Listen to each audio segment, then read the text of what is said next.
Berita Al-Hijrah 12 Zulhijjah 2 Ogos. Pelajar dari Yemen selamat tiba di tanah air.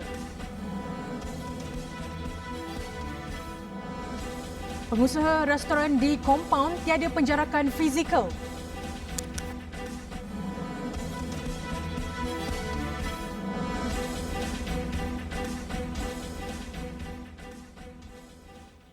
Bismillahirrahmanirrahim. Assalamualaikum warahmatullahi wabarakatuh. Berita Al-Hijrah malam ini bersama saya Fazidah Mustafa. 131 pelajar Malaysia di Yemen selamat pulang ke tanah air hari ini menerusi satu penerbangan khas setelah beberapa bulan terkandas di negara bergolak tersebut akibat pandemik COVID-19.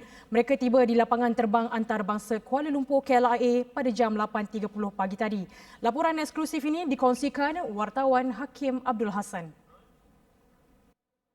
Sebaik tiba di KLIA, prosedur operasi standard SOP khas dijalankan seperti ujian saringan COVID-19 dan proses sanitasi bagasi melibatkan Kementerian Kesihatan KKM, Polis Diraja Malaysia PDRM, Agensi Pengurusan Bencana Negara NADMA serta Jabatan Bomba dan Penyelamat sebelum pelajar dibawa ke pusat kuarantin dengan menaiki bas khas.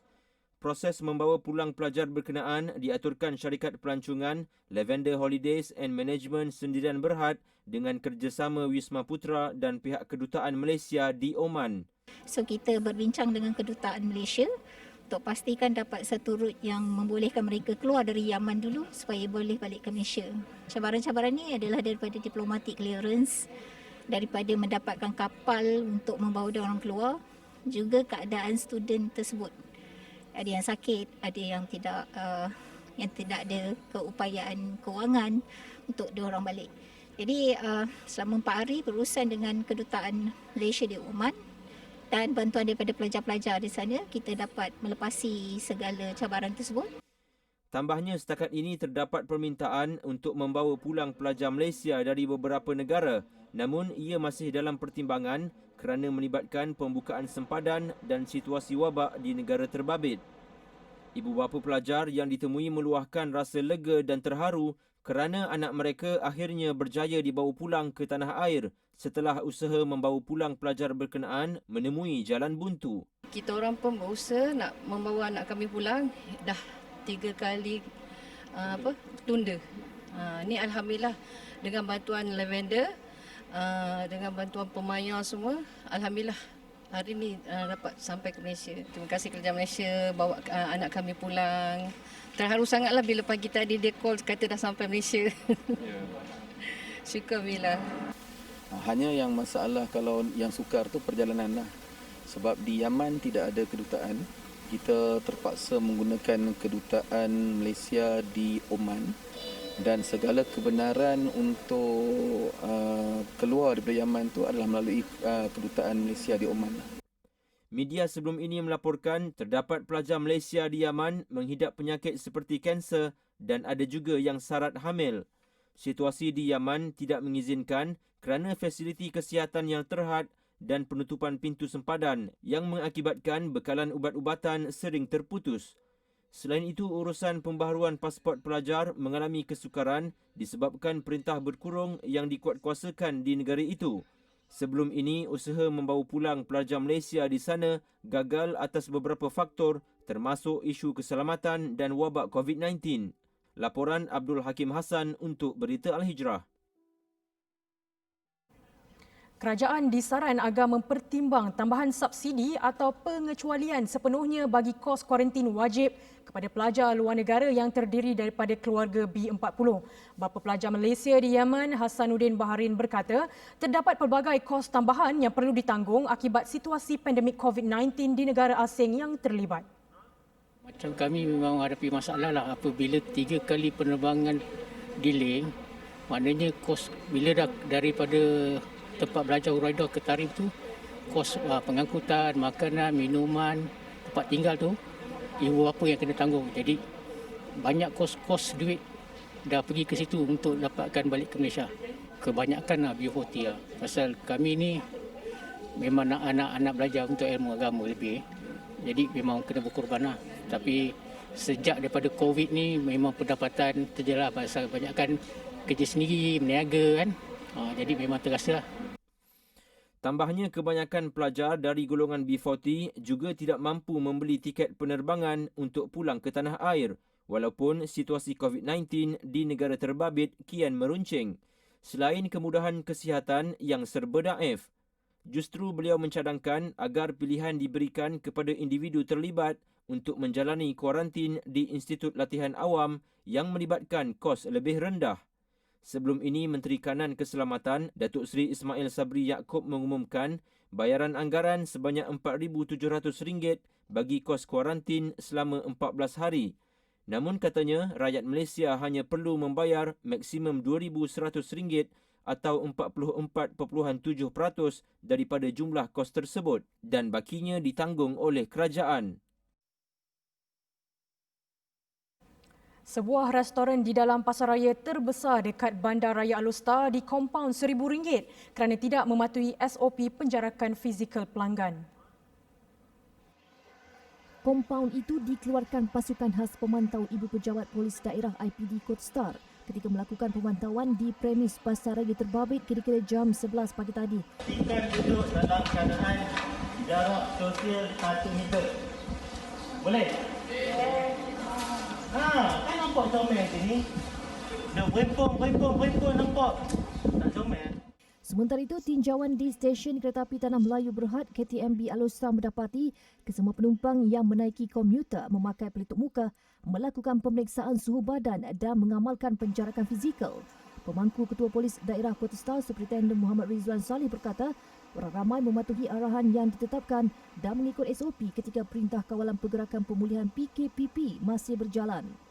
Mana-mana premis ataupun tuan-tuan pemilik premis yang dalam SOP yang telah ditetapkan oleh kerajaan termasuk di dalam kesalahan seperti sebagaimana catatan suhu, sebagaimana catatan kehadiran dan penjarakan sosial akan diambil tindakan kompaun suhu dan seterusnya kita akan hantar surat surat kepada makluman kepada PGT untuk mengambil tindakan seterusnya termasuk meminta premis berkaitan. Tiada kompromi terhadap individu yang ingkar PKPP. Superintendent Muhammad Rizwan berkata pemantauan akan diteruskan dari semasa ke semasa untuk memastikan orang ramai mematuhi SOP yang ditetapkan kerajaan. Katanya sehingga 1 Ogos, 240 orang di kompaun termasuk beberapa pengusaha premis kerana gagal mematuhi SOP yang ditetapkan Kementerian Kesihatan. Selain itu, 16 pemegang kad UNHCR ditangkap kerana tidak mengamalkan penjarakan sosial sewaktu di kedai makan. Pemantauan SOP ini akan diteruskan bagi memastikan rantaian penularan COVID-19 terputus. Mungkin masih ramai yang tidak mengambil berat dengan nilai denda RM1,000 kerana gagal memakai pelitup muka. Di talian Skype sekarang adalah saudara Ahmad Aiman Akram Yazid, iaitu salah seorang yang di kompaun polis. Assalamualaikum Aiman. Waalaikumsalam warahmatullahi. Okey, baik Aiman. Boleh ceritakan sedikit macam mana ketika itu dikenakan kompaun dan apa perasaan Aiman ketika itu?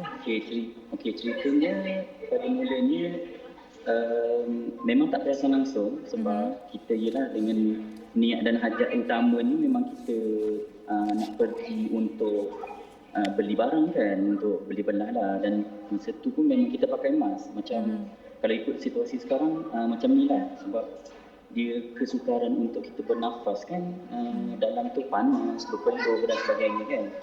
Jadinya kita nak buka dah sikit untuk bagi ruang untuk bernafas. Tapi dalam pada masa yang sama, masa tu pihak berkuasa lah, polis, rela dan sebagainya, KKM sekali ada turun dan dinampak masa tu saya tak pakai mask dengan sempurna. Jadi pada masa tu ialah kita nak balik-balik pun tak boleh kan untuk betulkan balik. Dan tiada kompromi lah pada waktu tu. So kita bagi alasan apa-apa pun kita tak dapat lah macam tu. Ya. Jadi mungkin Aiman boleh beri sedikit pesanan kepada orang luar? Okay, kalau ikutkan macam tadi kan tanya perasaan saya masa tu kan, pada mulanya memang takut lah sebab kita ialah tak tahu tiba-tiba jenayah apa yang kita buat ni dan sebagainya kan. Dan pada masa tu baru kita sedar lah yang mask kita tak pakai dengan betul dan sebagainya. Jadi kita terpaksa akulah dengan kesalahan diri sendiri kita lah. Dan untuk pesanan saya ni no matter what, SOP tetap SOP, dan ini juga untuk keselamatan kita, kebaikan kita, untuk semua kan. Jadi kalau kita nak marah polis ataupun pihak berkuasa untuk ambil tindakan kepada kita pun tak boleh juga, sebab ini kan salah satu langkah berjaga-jaga untuk kita, sebab perang melawan COVID-19 kan belum habis. Jadi pada saya lah, apa yang saya dah kena saya deserve, dan untuk yang lain yang belum kena ataupun yang bakal keluar berjalan-jalan dan sebagainya, kena sentiasa beringat lah, sebab kita belum lagi menang. Baik, terima kasih Saudara Aiman atas perkongsian tadi. Semoga seluruh rakyat Malaysia tetap patuh dengan SOP yang telah ditetapkan oleh kerajaan. Baik, kita ke laporan seterusnya. Di Kuantan, Pahang pula tular di media sosial satu rakaman berdurasi 21 saat di mana pihak berkuasa membuat rondaan di dalam sebuah pasaraya dan beberapa pekerja di sebuah kedai makanan telah dikenakan kompaun. Kejadian berlaku semalam di East Coast Mall Kuantan di mana Ketua Polis Daerah Kuantan Assistant Commissioner Muhammad Nur Yusof Ali telah mendenda RM1,000 kepada 3 orang pekerja kedai makan kerana memakai pelitup muka dengan salah. Secara keseluruhan operasi, Polis Kuantan mengeluarkan sebanyak 17 kompaun kepada orang awam di atas kesalahan tidak memakai pelitup muka di tempat awam.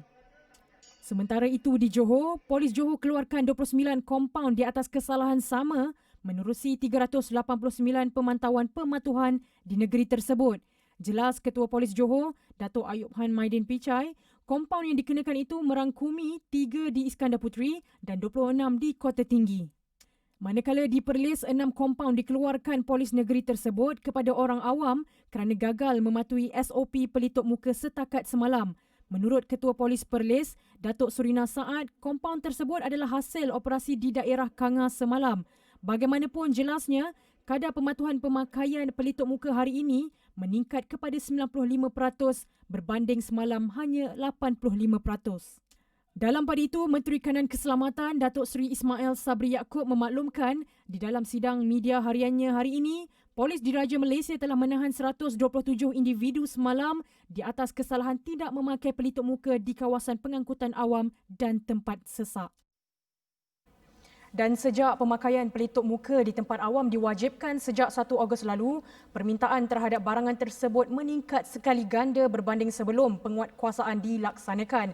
Bagi peniaga, jualan mereka laris kerana orang ramai mulai sedar dan patuh pada arahan kerajaan tentang kawalan kendiri dalam memerangi COVID-19. Seorang peniaga pelitup muka fabrik di Bandaraya Alustar, Muhammad Mustaqim Mansur, 21 tahun berkata, memasuki hari kedua, hasil jualan mencecah 80 ke 100 keping sehari berbanding sebelum ini sekitar 40 ke 50 keping sehari. Bagi pelajar tahun akhir jurusan pelancongan dan pengembaraan Kolej Komuniti Mara Langkawi ini, sejak berniaga pelitup muka sebulan lalu, dia tidak menang tangan selepas pelanggan menyerbu gerainya di Menara Alustar tanpa henti. Katanya setiap hari dia akan menambah stok pelitup muka daripada pembekal dari Pulau Pinang bagi memenuhi permintaan tinggi pelanggan. Kalau hari pertama jualan memerasankan lah. Sebab macam tadi pun tak ada nak buka lagi dah, ada orang dah beli dah. Tak ada nak pasang bagi semua pun ada orang dah beli dah. So, Alhamdulillah hari ini memerasankan lah. Dalam pukul 11 tadi pun kutipan dalam 20-30 keping mas. Antara pelitup muka fabrik yang menjadi permintaan tinggi adalah jenis tidak bercorak dan jenis muslimah yang boleh diikat. Katanya harga yang dijual sekitar RM10 dan RM12 mengikut jenis. Sebelum ni dia sikit ada kurang sikit lah. Lepas tu dah hari ni dilaksanakan kan. Pemakaian mas, Alhamdulillah laku juga lah. Dia macam orang beli lah. Sebab ini jenis kain kan dia boleh basuh, dia boleh guna banyak kali. Orang beli lah. Menteri Kanan Keselamatan Datuk Seri Ismail Sabri Yaakob telah mengumumkan bahawa 1 Ogos orang awam diwajibkan memakai topeng pelitup muka di tempat awam dan sesak. Jika ingkar, denda RM1,000. 28 individu telah dikenakan tindakan kerana gagal mematuhi SOP kuarantin di rumah. Menteri Kanan Keselamatan Datuk Seri Ismail Sabri Yaakob berkata, sebanyak 2,263 pemeriksaan dijalankan Polis Diraja Malaysia PDRM terhadap individu yang sedang menjalankan kuarantin wajib 14 hari di kediaman masing-masing. Menurut Datuk Seri Ismail PDRM bersama petugas Kementerian Kesihatan Malaysia KKM akan sentiasa membuat pemeriksaan dan pemantauan terhadap individu terbabit bagi memastikan SOP dipatuhi. Sejak kuarantin wajib di stesen kuarantin dikuatkuasakan semula pada 24 Julai lalu, seramai 4,286 individu pulang ke tanah air melalui pintu masuk sempadan antarabangsa dan ditempatkan di 16 hotel dan 5 institut latihan awam ILA di beberapa negeri. Mereka pulang dari 24 negara antaranya Filipina, Thailand, Indonesia, Kemboja, Singapura dan Arab Saudi. 11 kes positif COVID-19 dari kluster pesakit bawah siasatan PUI Sivangga di Kedah dilaporkan hari ini. Ia menjadikan jumlah keseluruhan kes dari kluster berkenaan meningkat kepada 20 kes. 8 daripada kes itu adalah kontak rapat kepada kes positif ke-8,975 yang juga generasi pertama termasuk seorang murid sekolah berusia 7 tahun. 3 lagi pesakit dikesan positif adalah kontak rapat kepada kes positif ke-8,976 yang juga generasi pertama termasuk seorang pelajar sekolah berusia 10 tahun. Kesemua kes positif kluster Sivangga ini merupakan kes aktif. Setakat hari ini seramai 313 telah disaring dengan 280 daripadanya negatif, manakala 13 lagi masih menunggu keputusan.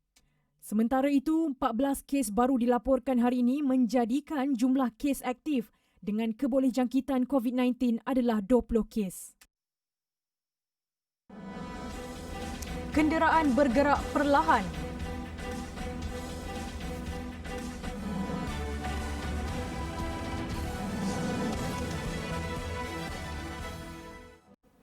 Alhamdulillah bertemu kembali.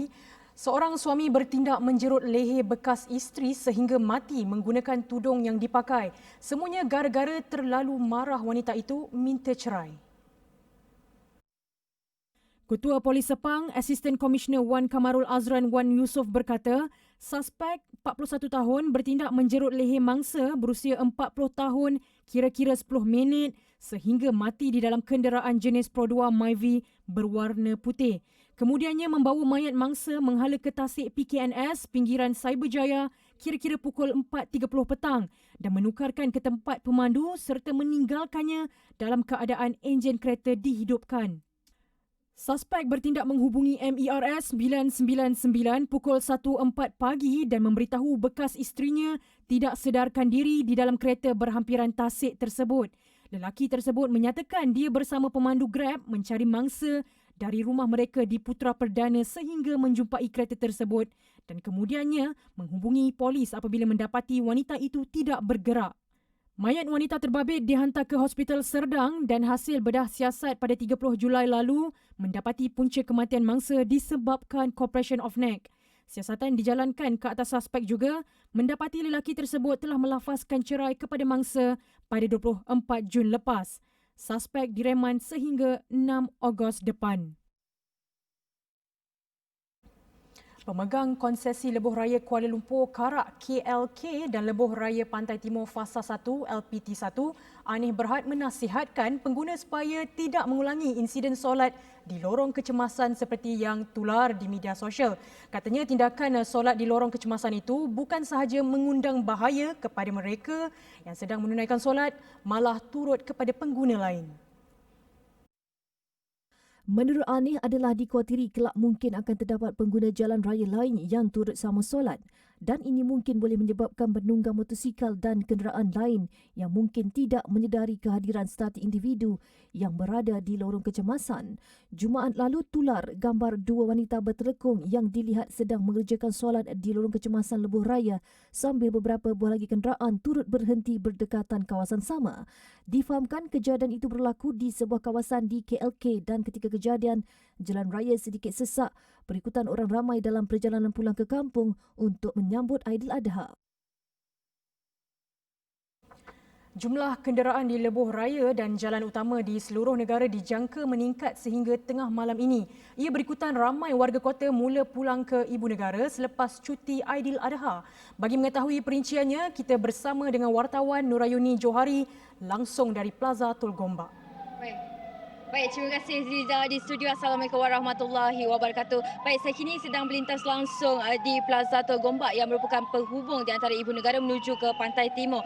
Baik Ziza, apa yang saya dapat kongsikan, saya telah berada di sini sejak jam 5 petang lagi dan bagi meninjau keadaan aliran trafik di sini. Apa yang dapat saya kongsikan juga, keadaan trafik dari Ibu Negara menuju ke Pantai Timur begitu lancar sekali. Namun dari arah berlawanan iaitu daripada Pantai Timur menuju ke Ibu Negara agak sesak, terutamanya di depan plaza di depan Plaza Tol Gombak ini, dan ia dijangkakan akan berlarutan sehingga tengah malam ini. Baik Zida, bagi mengulas lebih lanjut tentang trafik di sini, kita akan bersama dengan penolong jurutera Pejabat Wilayah Timur LLM iaitu Encik Sharifuddin Ibrahim.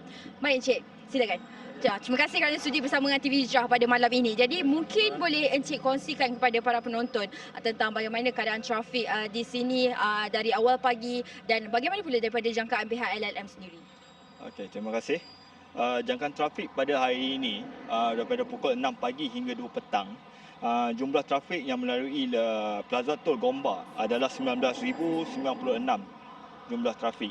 Manakala daripada pukul 6 pagi hingga 6 petang, jumlah trafik meningkat sebanyak 34,555. Jadi kita nampak sini ada perbandingan antara 15,459 jumlah trafik, peningkatan jumlah trafik. Dan kita jangkakan jumlah trafik akan terus meningkat lagi sebab pada jangkaan kita pada hari ini dan esok jumlah trafik sepatutnya 180,000. Jadi saya menjangkakan, pihak Lembaga Beraya Malaysia menjangkakan jumlah trafik masih lagi lebih kurang 150,000 yang masih belum melalui Plaza Tok Gombak. Tapi kita melalui tinjauan tadi pun saya lihat keadaan trafik tu agak dia stuck bila beberapa tempat saja. Namun dan ada beberapa ketika masanya dia akan kembali lancar dan agak sesak. Jadi macam mana? Disebabkan apa macam? Berdasarkan kajian kita, sebenarnya jumlah trafik kesesakan di Plaza Tok Gombak pada awalnya kita lihat berlaku disebabkan oleh laluan di MRT kalau menuju ke Kuala Lumpur. Jadi sekiranya laluan di MRT lancar, jadi kesesakan kita di Plaza Tok Gombak, aliran trafik kita turut lancar. Terkecuali di aliran di kilometer 38, kita lihat di situ ada kawasan mendaki di mana sekiranya laluan tersebut di situ ada 2 lorong kenderaan berat seperti lori, trailer melalui laluan tersebut. Jadi oleh kerana kepadatan jumlah trafik akan menyebabkan aliran trafik mungkin terjejas dan juga perlahan. Itu yang kita dapat. Jadi Encik berhubung dengan RSA atau hentian rehat, jadi mungkin Encik boleh ulas sikitlah tentang isu yang orang sembahyang di tepi jalan itu agak membahayakan. Jadi macam mana dari segi pihak LLM sendiri di sini?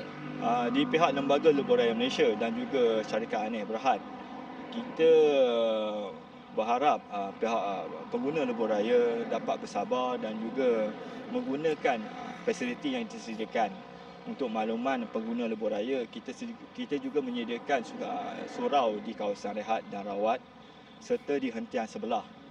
Di samping itu juga kita juga membuka surau di kawasan stesen minyak yang berhampiran dengan di lebuh raya.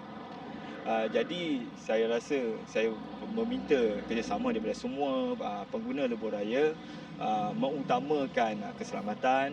Saya tak nafikan juga solat itu wajib, tapi dalam Islam itu juga meringankan, terutama saya mengutamakan keselamatan. Jadi saya berharap pengguna lebuh raya dapat sabar dan menggunakan fasiliti yang disediakan, dan sekiranya tidak perlu berhenti di kawasan di tepi lebuh raya untuk menggunakan solat. Baik, terima kasih Encik kerana sudi bersama dengan TV Hijrah pada malam ini. Baik, kepada anda yang ingin memulakan perjalanan ataupun dalam perjalanan untuk pulang ke Ibu Negara, rancang waktu perjalanan dengan merujuk jadual yang telah diberikan dan pastikan kad touch and go anda telah ditambah nilai dan juga jangan menggunakan lorong kecemasan untuk kepentingan diri. Dan paling penting berhati-hati di jalan raya dan ingat orang yang tersayang. Sedikit pantun penutup kepada anda, lebuh raya kembali padat dari utara hingga ke selatan. Perang pandemik masih belum tamat, amalan penjarakan fizikal perlu dikekalkan. Sekian itu saja Zida, saya di sini, kita kembali ke studio. Baik, terima kasih Ayuni dari Plaza Tol Gombak. Seketika nanti, ular masuk seluar.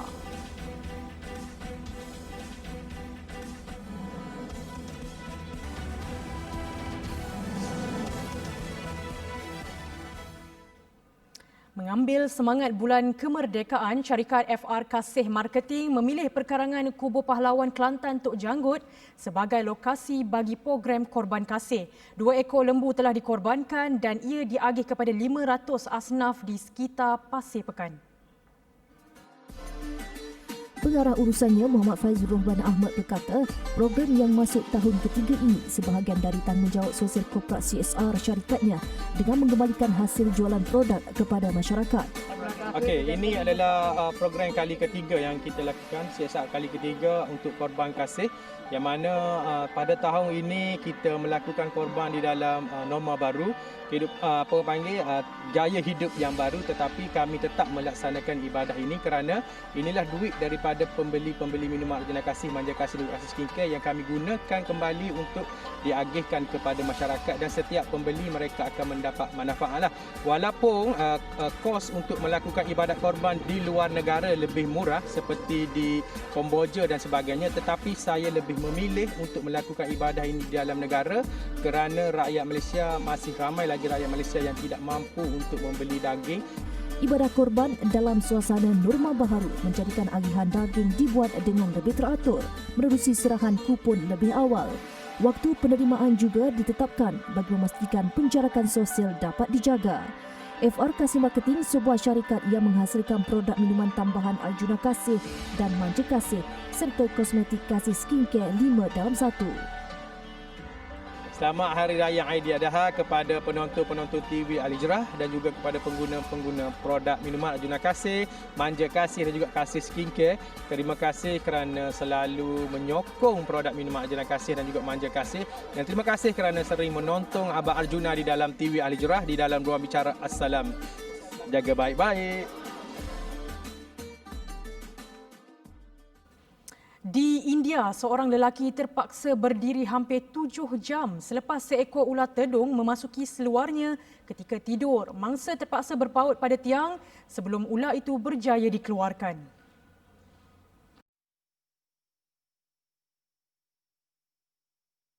Kejadian berlaku di Kampung Sikandarpur, Uttar Pradesh. Mangsa merupakan pekerja yang memasang tiang dan wayar elektrik. Lovakesh Kumar dan rakan sekerja pulang ke rumah selepas makan malam dan hanya menyedari ular tersebut berada di dalam seluar keesokan paginya.